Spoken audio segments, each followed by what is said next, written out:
ಕೊಲೆ ಆರೋಪಿ ದರ್ಶನ್ ಟೀಮ್ಗೆ ಅಸಲಿ ಸಂಕಷ್ಟ ಈಗ ಶುರುವಾದಂತೆ ಕಾಣಿಸ್ತಾ ಇದೆ. ನವೆಂಬರ್ 10ಕ್ಕೆ ಟ್ರಯಲ್ನ ಡೇಟ್ ಫಿಕ್ಸ್ ಆಗುವಂತಹ ಚಾನ್ಸಸ್ ಇದೆ. ನವೆಂಬರ್ 10ಕ್ಕೆ ರೇಣುಕಾಸ್ವಾಮಿ ಕೊಲೆ ಕೇಸ್ನಲ್ಲಿ trial date fix. Darshan and gang ವಿರುದ್ಧ ದೋಷಾರೋಪವನ್ನು ಇವತ್ತು ಹೊರಿಸಲಾಗಿದೆ. ಕೊಲೆ ಆರೋಪಿ ದರ್ಶನ್ ಅಂಡ್ ಟೀಮ್ಗೆ ಈಗ ಅಸಲಿ ಸಂಕಷ್ಟ ಶುರು ಆಗ್ತಾ ಇರುವಂತಹದ್ದು. ಇಲ್ಲಿಯವರೆಗೂ ಬೇಲ್ಗಾಗಿ ಹೋರಾಟ ನಡೆಸ್ತಾ ಇದ್ರು, ಹಾಸಿಗೆ ದಿಂಬಿಗಾಗಿ ಹೋರಾಟ ನಡೆಸ್ತಾ ಇದ್ರು, ಬೇರೆ ಬೇರೆ ಕಾರಣಕ್ಕಾಗಿ ವಕೀಲರ ಮೂಲಕ ನ್ಯಾಯಾಧೀಶರ ಬಳಿ ಮನವಿಯನ್ನ ಮಾಡಿಕೊಳ್ತಾ ಇದ್ರು. ಈಗ ಇವರ ಮೇಲಿನ ಆರೋಪಗಳೇನು ಅನ್ನೋದನ್ನ ನ್ಯಾಯಾಧೀಶರು ಬ್ರೀಫ್ ಮಾಡಿದ್ದಾರೆ, ಹೇಳಿದ್ದಾರೆ. ದೋಷಾರೋಪ ಏನು ಅನ್ನೋದನ್ನ ತಿಳಿಸಿದ್ದಾರೆ. ಕೊಲೆ ಆರೋಪಿ ದರ್ಶನ್ ಅಂಡ್ ಟೀಮ್ಗೆ ಈಗ ಅಸಲಿ ಸಂಕಷ್ಟ ಶುರುವಾಗಿರುವಂತಹದ್ದು. ನವೆಂಬರ್ 10ಕ್ಕೆ ಟ್ರಯಲ್ ದಿನ ನಿಗದಿಯಾಗುತ್ತೆ.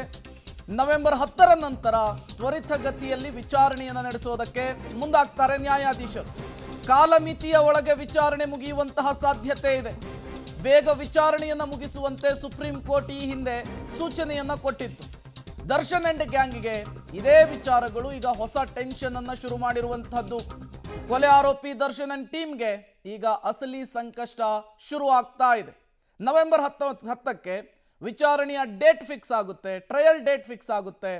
ಟ್ರಯಲ್ ಡೇಟ್ ಫಿಕ್ಸ್ ಆದ ನಂತರ ತ್ವರಿತಗತಿಯಲ್ಲಿ ಈ ಪ್ರಕರಣವನ್ನ ಇತ್ಯರ್ಥ ಮಾಡುವುದಕ್ಕೆ ಈ ಹಿಂದೆ ಆರೋಪಿಗಳ ಜಾಮೀನನ್ನ ರದ್ದುಗೊಳಿಸಿದಂತಹ ಸಂದರ್ಭದಲ್ಲಿ ಸುಪ್ರೀಂ ಕೋರ್ಟ್ ಸ್ಪಷ್ಟವಾಗಿ ಹೇಳಿತ್ತು. ಹಾಗಾಗಿ ಈ ಪ್ರಕರಣವನ್ನ ಆದಷ್ಟು ಬೇಗ ಮುಗಿಸುವಂತಹ ನಿಟ್ಟಿನಲ್ಲಿ ಕೋರ್ಟ್ನಲ್ಲೂ ಕೂಡ ಚಿಂತನೆಗಳಾಗ್ತಾ ಇದ್ದಾವೆ. ಹಾಗಾಗಿಯೇ ದರ್ಶನ್ನು, ಪವಿತ್ರ ಗೌಡ ಸೇರಿ 17 ಜನ ಆರೋಪಿಗಳ ಎದೆ ಬಡಿತ ಜೋರಾಗ್ತಾ ಇರುವಂಥದ್ದು. ಆದಷ್ಟು ಟ್ರಯಲ್ ಡೇಟನ್ನು ಮುಂದೂಡೋದಕ್ಕೆ ಎಲ್ಲ ರೀತಿಯ ಪ್ರಯತ್ನಗಳನ್ನು ಈ ಆರೋಪಿಗಳು ಮಾಡಿದ್ರು. ಸ್ಪೆಷಲ್ ಪಬ್ಲಿಕ್ ಪ್ರಾಸಿಕ್ಯೂಟರ್ ಕೂಡ ನ್ಯಾಯಾಧೀಶರಿಗೆ ಈ ವಿಚಾರವನ್ನು ಗಮನಕ್ಕೆ ತಂದಿದ್ರು. ಈ ಎಲ್ಲ ಬೆಳವಣಿಗೆಗಳ ನಡುವೆ ಇವತ್ತು ದರ್ಶನ್, ಪವಿತ್ರ ಗೌಡ ಸೇರಿ 17 ಜನ ಆರೋಪಿಗಳ ಮೇಲೆ ಚಾರ್ಜ್ ಫ್ರೇಮ್ ಆಗಿದೆ. ಅವರ ಮೇಲಿನ ಆರೋಪಗಳೇನು ಅನ್ನೋದನ್ನ ನ್ಯಾಯಾಧೀಶರು ಸ್ಪಷ್ಟವಾಗಿ ಹೇಳಿದ್ದಾರೆ. ಈಗ ಅವರ ಮೇಲಿನ ಆರೋಪ ಸುಳ್ಳು ಅನ್ನೋದನ್ನ ದರ್ಶನ್ ಪರ ವಕೀಲರು ನ್ಯಾಯಾಧೀಶರ ಮುಂದೆ ಪ್ರೂವ್ ಮಾಡಬೇಕಾಗುತ್ತೆ. ಸ್ಪೆಷಲ್ ಪಬ್ಲಿಕ್ ಪ್ರಾಸಿಕ್ಯೂಟರ್ ಅವರ ಮೇಲಿನ ಆರೋಪ ನಿಜ ಅನ್ನೋದನ್ನ ಪ್ರೂವ್ ಮಾಡಬೇಕಾಗುತ್ತೆ. ಒನ್ಸ್ ಟ್ರಯಲ್ ಡೇಟ್ ಫಿಕ್ಸ್ ಆಗಿದ್ದೇ ಆದರೆ ಯಾರ್ಯಾರು ಸಾಕ್ಷಿಗಳಿದ್ದಾರೆ, ಇನ್ವೆಸ್ಟಿಗೇಷನ್ ಆಫೀಸರ್ ಇದ್ದಾರೆ, ಎಲ್ಲರಿಗೂ ಕೂಡ ನೋಟಿಸ್ ಹೋಗುತ್ತೆ. ಎಲ್ಲರನ್ನೂ ಕೂಡ ಕಟಕಟೆಗೆ ಕರೆಸುವಂತಹ ಕೆಲಸ ಆಗುತ್ತೆ. ಅಲ್ಲಿಂದ ವಿಚಾರಣೆಯ ಪ್ರಕ್ರಿಯೆ ಆರಂಭ ಆಗುತ್ತೆ. ಅಲ್ಲಿ ಆಗುವಂತಹ ಬೆಳವಣಿಗೆಗಳು, ಅಲ್ಲಿ ಹೊರಬರುವಂತಹ ವಿಚಾರಗಳು ತುಂಬ ಕುತೂಹಲಕ್ಕಂತೂ ಕಾರಣವಾಗ್ತಾ ಇದೆ. 6-7 ತಿಂಗಳುಗಳ ಒಳಗೆ ಬಹುತೇಕ ದರ್ಶನ್ ಪ್ರಕರಣವನ್ನ ವಿಚಾರಣೆ ಮಾಡಿ ಮುಗಿಸೋದಕ್ಕೆ ನ್ಯಾಯಾಧೀಶರು ನಿರ್ಧರಿಸಿದಂತೆ ಕಾಣಿಸ್ತಾ ಇದೆ. ಈ ಹಿಂದೆ ಪ್ರಜ್ವಲ್ ರೇವಣ್ಣ ಪ್ರಕರಣದಲ್ಲೂ ಕೂಡ ಅತಿ ವೇಗವಾಗಿಯೇ ಪ್ರಕ್ರಿಯೆಗಳೆಲ್ಲವೂ ಕೂಡ ಮುಗಿದಿತ್ತು. ತೀರ್ಪನ್ನು ಕೂಡ ಕೋರ್ಟ್ ಹೊರಕೊಟ್ಟಿತ್ತು. ಇಲ್ಲೂ ಕೂಡ ಹಾಗೆ ಆಗುತ್ತಾ ಅನ್ನುವಂತಹ ಪ್ರಶ್ನೆ ಇದೆ, ಕುತೂಹಲ ಇದೆ.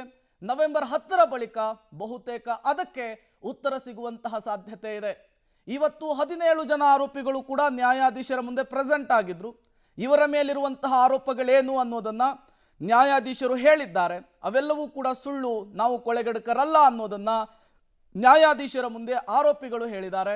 ಹಾಗಾಗಿ ಟ್ರಯಲ್ ಡೇಟ್ ಯಾವಾಗ ಫಿಕ್ಸ್ ಆಗುತ್ತೆ, ಟ್ರಯಲ್ ಡೇಟ್ ಫಿಕ್ಸ್ ಆದ ನಂತರ ಪರ ಮತ್ತು ಈ ವಿರುದ್ಧದ ಅಥವಾ ಪರಸ್ಪರ ಹೇಳಿಕೆಗಳು, ಪ್ರತಿ ಹೇಳಿಕೆಗಳು ಕೂಡ ದಾಖಲಾಗ್ತಾ ಹೋಗುತ್ತೆ.